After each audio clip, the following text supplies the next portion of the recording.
The Book of Nehemiah. Chapter 2. In the month of Nisan, in the 20th year of King Artaxerxes, when wine was before him, I took up the wine and gave it to the king. Now I had not been sad in his presence. And the king said to me, "Why is your face sad, seeing you are not sick? This is nothing but sadness of the heart." Then I was very much afraid. I said to the king, "Let the king live forever. Why should not my face be sad, when the city, the place of my father's graves, lies in ruins, and its gates have been destroyed by fire?" Then the king said to me, "What are you requesting?" So I prayed to the God of heaven, and I said to the king, "If it pleases the king, and if your servant has found favor in your sight, that you send me to Judah, to the city of my father's graves, that I may rebuild it."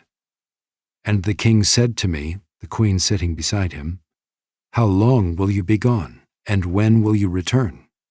So it pleased the king to send me when I had given him a time.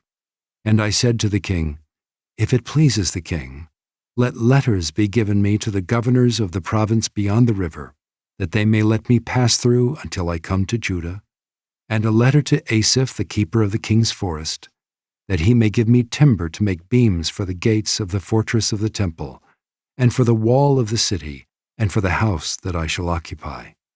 And the king granted me what I asked, for the good hand of my God was upon me. Then I came to the governors of the province beyond the river, and gave them the king's letters. Now the king had sent with me officers of the army and horsemen. But when Sanballat the Horonite and Tobiah the Ammonite servant heard this, it displeased them greatly that someone had come to seek the welfare of the people of Israel.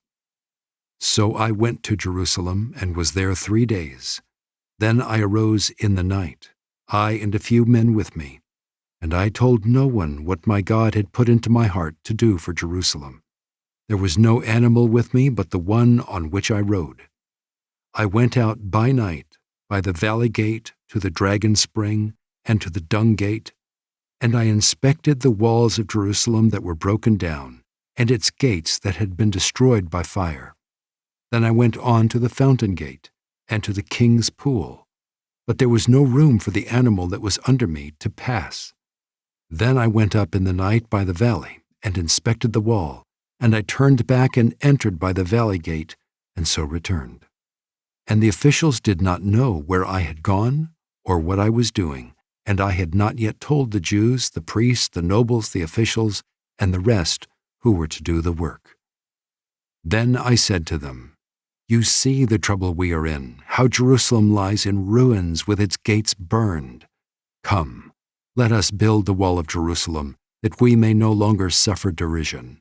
And I told them of the hand of my God that had been upon me for good, and also of the words that the king had spoken to me. And they said, "Let us rise up and build." So they strengthened their hands for the good work. But when Sanballat the Horonite and Tobiah the Ammonite servant and Geshem the Arab heard of it, they jeered at us and despised us and said, "What is this thing that you are doing? Are you rebelling against the king?" Then I replied to them, "The God of heaven will make us prosper, and we, his servants, will arise and build, but you have no portion or right or claim in Jerusalem."